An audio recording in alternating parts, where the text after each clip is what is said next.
சிங்கே ராமச்சந்திரன் ஒருத்தன் டிஆர் ராஜாவுக்கு சவால் விடுறான். ஏண்டா உனக்கெல்லாம் அசிங்கமா இருந்தீங்க 10 எம்எல்ஏ ஜெயிச்ச உங்க கோயம்புத்தூர்ல, நாங்க தான் பெரிய கிங் மயிர்னு சொல்றீங்களா, நீ எஸ்பி வேலுமணியுடைய கோட்டைன்னு சொல்றீல்ல. 2024 பாராளுமன்ற தேர்தல 2வது இடத்துல ஜெயிச்சவன் அண்ணாமலை ஜெயிச்சான். 4.5 லட்சம் ஓட்டு வாங்கினான்டா.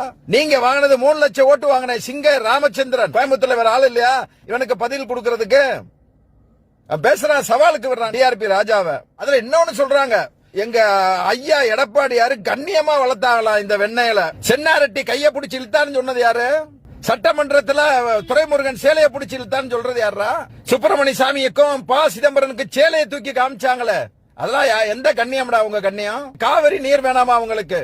மக்கள் வாழ்வாதாரத்துக்குள்ள காவிரி நீர் வேணாமா அப்படின்னு சொன்ன யாரா? சரி, நானும் ஒரு சாதாரண பொண்ணு நடராஜா வச்சிருந்தாங்கிறதுக்காண்டி அந்த பொண்ணு மேல கேஸ் போட்டது யாரா?